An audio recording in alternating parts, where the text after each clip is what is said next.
दोस्तों, हिंदू धर्म में एकादशी व्रत को सबसे श्रेष्ठ व्रत माना जाता है। तभी तो इसे व्रतों का राजा कहा जाता है। एकादशी व्रत में भगवान विष्णु की पूजा की जाती है।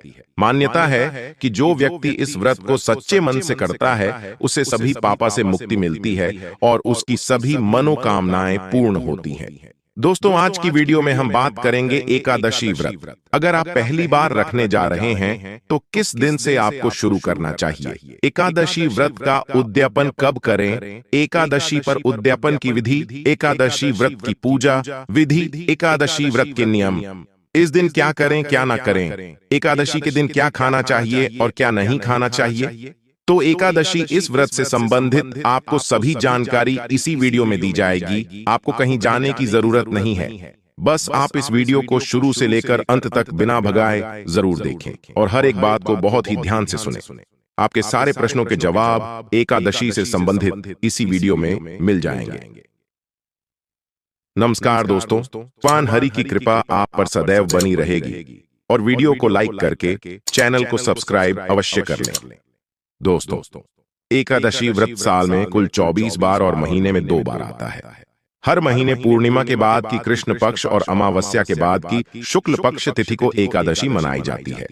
माह में 2 एकादशियां होती हैं, अर्थात आपको माह में बस 2 बार और वर्ष के 365 दिनों में मात्र 24 बार ही नियम पूर्वक एकादशी व्रत रखना है। हालांकि प्रत्येक तीसरे वर्ष अधिक मास होने से 2 एकादशियां जुड़कर ये कुल 26 हो जाती हैं। कृष्ण पक्ष में आने वाली एकादशी में व्रत करने से पूर्वजों और पितरों का आशीर्वाद प्राप्त होता है। वंश की वृद्धि के साथ संतान सुख की प्राप्ति भी होती है। इसी प्रकार शुक्ल पक्ष को पड़ने वाली एकादशी को व्रत करने से पितृमातृकाओं एवं मातृमातृकाओं को प्रसन्नता होती है और उन्हें मुक्ति मिलती है। पुराणों के अनुसार जो व्यक्ति एकादशी करता रहता है, वह जीवन में कभी भी संकटों से नहीं घिरता और उसके जीवन में धन और समृद्धि बनी रहती है। एकादशी व्रत के दिन चावल नहीं खाना चाहिए। इस दिन चावल को जीव के बराबर मानते हैं, क्योंकि शास्त्रों में धार्मिक मान्यता के अनुसार ऐसा माना जाता है कि एक बार महर्षि मेधा ने यज्ञ में आए हुए एक भिक्षु का अपमान किया था, जिसके कारण मां दुर्गा नाराज हो गई और मां दुर्गा को मनाने के लिए महर्षि मेधा ने अपना शरीर त्याग दिया, जमीन में धंस गया। इससे मां दुर्गा प्रसन्न हो गई और महर्षि को आशीर्वाद दिया कि उनके अंग भविष्य में अन्न के रूप में उगेगी। इस कारण एकादशी के दिन अन्न चावल और जौ उगा। उस दिन एकादशी तिथि थी, इसलिए चावल को जीव माना गया। यही वजह है कि एकादशी के दिन चावल खाना नहीं खाना चाहिए। दोस्तों, एकादशी के दिन दान करना अच्छा माना गया है। व्रती व्यक्ति को इस दिन सामर्थ्य के अनुसार वस्त्र, जल, आभूषण, आसन, पंखा और फल इत्यादि का दान करना चाहिए। मान्यता है कि इस दिन जल से भरे कलश का दान करने से बहुत अधिक पुण्य प्राप्त होता है। लेकिन इस दिन चावल और आटा को दान करना इस दिन निषेध है। ये दोनों चावल और आटा और अगले दिन द्वादशी के दिन दान करना चाहिए। दोस्तों, चलिए अब जानते हैं एकादशी व्रत। अगर आप पहली बार शुरू कर रहे हैं तो कब से शुरू कर चाहिए? दोस्तों, एकादशी का व्रत दोस्तों 2 तरह का होता है, नित्य और काम्य व्रत। जब आप नित्य व्रत करते हैं तो उसमें केवल आप भगवान की उपासना करते हैं और जो भी आप व्रत कर रहे हैं उसके लिए आप भगवान से कोई भी आशीर्वाद, मनोकामना नहीं मांगते हैं। इसे हम बोलते हैं नित्य व्रत।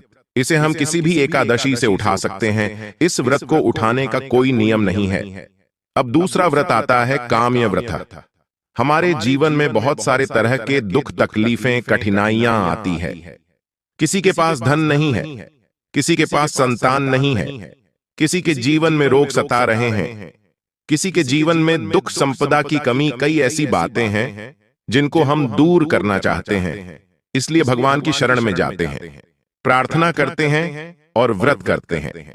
अब हम चाहते हैं कि हमारे जीवन की जो भी समस्याएं हैं वह दूर हो जाए, हमें हमारे मनोवांछित व्रत का फल मिले, तो इसे हम बोलेंगे काम्य एकादशी व्रत। एकादशी का व्रत शुरू ना करने के लिए 3 महीने बताए गए हैं, मलमास, पौष और भादो का महीना। इन तीनों महीनों में आप एकादशी का उपवास शुरू मत करिए। इसके अलावा दूसरे सभी महीनों में इस व्रत को शुरू कर सकते हैं। पर इसमें भी उसको 4 महीने बहुत ही श्रेष्ठ बताए गए हैं, जिनमें कि आपको इस व्रत को अवश्य शुरू करना चाहिए। सबसे पहले हम बात कर लेते हैं मार्गशीर्ष का महीना। इस महीने में दोस्तों उत्पन्ना एकादशी आती है, साथ ही साथ मोक्षदा एकादशी आती है। ऐसा कहा गया है कि एकादशी माता का प्रादुर्भाव उत्पन्ना एकादशी के दिन से हुआ था, जिसके महत्व की कथा मैं बहुत ही जल्दी आपको बताने वाला हूं। मैं आपको वैसे भी पूरा एकादशी को जो महत्व है वह बताने वाला हूं, तो दोस्तों एकदम ध्यान से सुनिएगा। तो आप चाहे तो मार्गशीर्ष महीने की उत्पन्ना एकादशी से एकादशी व्रत करने की शुरुआत कर सकते हैं। अगर आप इस महीने में नहीं कर पाते हैं तो आप चैत्र के महीने, वैशाख के महीने या माघ के महीने से एकादशी व्रत करना शुरू करते हैं, तो यह महापुण्यदायी फलदायी होती है। आपकी मनोकामना जरूर पूरी होती है। साथ ही साथ दोस्तों हमें और भी 2 बातों का ध्यान रखना है जब भी आप व्रत को शुरू करें। पहली बात कि गुरु तारा और शुक्र तारा उदय होना चाहिए।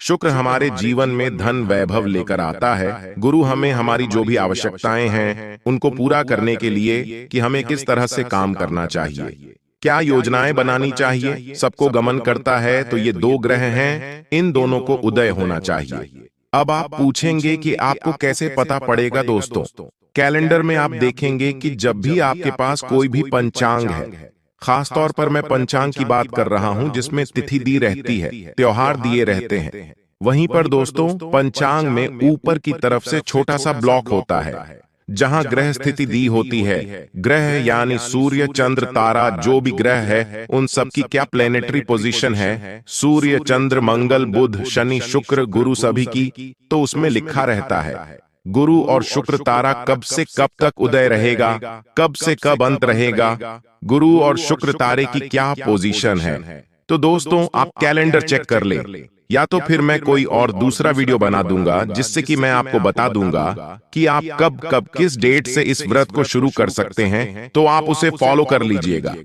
पर यहाँ पर आप खुद भी चेक कर सकते, तो आप इस तरह से देख लीजिए। और दोस्तों इसके बाद एक और नियम आता है जिसमें कि कई जगह बताया गया है कि अगर आप गृहस्थ से हैं, आप पारिवारिक जिम्मेदारियों से बंधे हुए हैं, तो आप कृष्ण पक्ष की एकादशी का व्रत ना भी करें तो चलेगा। यानी आप केवल शुक्ल पक्ष की एकादशी का व्रत और उपवास कर सकते हैं।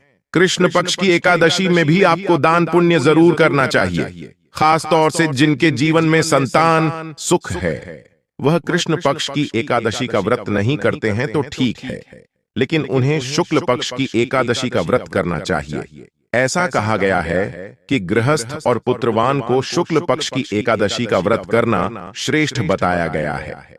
पुत्रवान से मतलब जिसके संतान हो। साथ ही साथ ऐसा कहा गया है जैसे अगर आप सन्यासी हैं, विधवा है, या फिर आपके जीवन में संतान नहीं है, तब आपको दोस्तों दोनों एकादशी का व्रत करना चाहिए। कृष्ण पक्ष और शुक्ल पक्ष दोनों एकादशी का व्रत करना चाहिए। दोस्तों ये तो समय हो गया जिसमें मैंने आपको बताया किन किन महीनों से एकादशी का व्रत आपको शुरू करना चाहिए और आपको किन किन बातों का ध्यान रखना चाहिए। आइए अब जानते हैं एकादशी व्रत की पूजा विधि। एकादशी के दिन आप जब व्रत रखें तो सुबह जल्दी उठकर घर की साफ सफाई करके स्नान करें और इस दिन भगवान विष्णु का पूजन पीले रंग की सामग्रियों से जरूर करें। भगवान को स्नान कराकर पीला चंदन लगाएं, पीले वस्त्र अर्पित करें, पीले पुष्प अर्पित करें और पीले ही रंग के फल या पीले मिठाइयों का भोग भगवान को आज के दिन लगाना चाहिए। सुबह को धूप दीप जलाकर भगवान विष्णु के मंत्रों का जाप करें। ओम नमो भगवते वासुदेवाय, ओम श्री विष्णवे नमः, या फिर हरे कृष्णा मंत्र का जाप भी आप सच्चे मन से कर सकते हैं। साथ में मां लक्ष्मी जी का पूजन करें, भगवान श्री कृष्ण का पूजन आज के दिन करें, व्रत की कथा पढ़े सुने और अपना व्रत प्रारंभ करें। सुबह को आप केवल फलों का ही भोग भगवान को लगाएं। इसके अलावा आप मेवों का भोग भी भगवान को अर्पित कर सकते हैं। दिन भर उपवास रखें, शाम के समय एक बार फिर से विधि विधान से पूजा करें। भगवान को आप दोनों ही समय भोग लगाएं और साथ में तुलसी पत्र जरूर रखें। अगले दिन शुभ मुहूर्त में व्रत का पारण करने से पहले पूजन करें। दान की सामग्रियों का पूजन करें और अपनी सामर्थ्य के अनुसार, जैसी आपकी श्रद्धा सामर्थ हो, उसके अनुसार मौसमी वस्त्रों का, मौसमी फलों का दान करें। पीली वस्तुओं का दान करें और व्रत का पारण तुलसी पत्र और जल से ही आप करें, सबसे शुभ माना जाता है। जो लोग व्रत का पारण करते समय तुलसी पत्र मुख में रखते हैं, उनके सभी पापों का नाश हो जाता है और उनका व्रत भी भगवान विष्णु स्वीकार करते हैं। तुलसी पत्र के अलावा भगवान विष्णु को बेर आंवले भी अर्पित कर सकते हैं। एकादशी और द्वादशी तिथि के दिन घर में शुद्ध सात्विक भोजन बने। एकादशी के दिन चावल का प्रयोग नहीं किया जाता है। महिलाओं को इस दिन सर से स्नान नहीं करना चाहिए। एकादशी के दिन तुलसी जी में जल अर्पित नहीं किया जाता है। आइए अब जानते हैं एकादशी की उद्यापन विधि। लेकिन दोस्तों, अभी तक आपने इस वीडियो को लाइक नहीं किया है तो वीडियो को लाइक करके हिंदू रिलीजियस टेल्स चैनल को सब्सक्राइब अवश्य करें। आइए जानते हैं एकादशी व्रत की उद्यापन की संपूर्ण विधि के बारे में, जिसे स्वयं भगवान श्री कृष्ण ने धर्मराज युधिष्ठिर को बताया था। एकादशी के व्रत उद्यापन की संपूर्ण विधि के बारे में हमारे हिंदू धर्म में बहुत सारे व्रत रखे जाते हैं और व्रत तभी पूर्ण होते हैं जब उनका विधिवत उद्यापन किया जाए। तो व्रत का उद्यापन साल में एक बार किया जाता है और किस प्रकार से किया जाता है। जब उद्यापन करते हैं तो उद्यापन की विधि है, उसमें व्रत किया जाता है। पूजन, जागरण, हवन, दान और ब्राह्मण भोजन के साथ ही व्रत का पारण किया जाता है। तो उस समय जानकारी के अभाव में बहुत ही कम लोग ऐसे होते हैं जो पूरी तरह से विधि विधान के साथ उद्यापन कर पाते हैं और बाकी लोग अधूरी जानकारी के साथ उद्यापन कर लेते हैं। तभी कहते हैं कि कभी कोई विशेष मनोकामना पूर्ति के लिए आप व्रत रखते हैं, तो यही कारण है कि आपकी मनोकामना पूर्ण नहीं हो पाती है। हर व्रत की जो उद्यापन विधि है उसका अलग अलग शास्त्र सम्मत विधि विधान होता है। तो इसी तरह से शुक्ल पक्ष और कृष्ण पक्ष की एकादशी का उद्यापन करने के लिए जो विधि है वह इस प्रकार है। कृष्ण पक्ष की एकादशी का व्रत कृष्ण पक्ष की एकादशी में और शुक्ल पक्ष की एकादशी का उद्यापन शुक्ल पक्ष की एकादशी में ही रखना चाहिए। अगर आपने दोनों पक्षों के सभी 24 एकादशी व्रत या अधिमास होने पर 26 एकादशी के व्रत किए हैं तो फिर आप किसी भी पक्ष में एकादशी का उद्यापन कर सकते हैं। लेकिन कभी भी चौमासे में या चातुर्मास में एकादशी व्रत का उद्यापन नहीं करना चाहिए। तात्पर्य यह है कि चातुर्मास यानी कि आषाढ़ शुक्ल एकादशी से लेकर कार्तिक कृष्ण एकादशी में कभी भी व्रत का उद्यापन नहीं करना चाहिए। शास्त्रों के अनुसार एकादशी का उद्यापन पूरे 2 दिन का कार्यक्रम होता है। यानी कि जिस तरह से आप एकादशी का व्रत रखते हैं तो उसी तरह से आपको विधि विधान से पूजा भी करनी होती है। पहले दिन एकादशी को व्रत रखकर पूजा की जाती है। फिर द्वादशी तिथि को हवन करके आप अपनी सामर्थ्य के अनुसार जोड़े से ब्राह्मण को बुलाकर, या अगर हो सके तो जोड़े से ना बुलाएं तो उससे ज्यादा, आप जितनी भी आपकी सामर्थ्य हो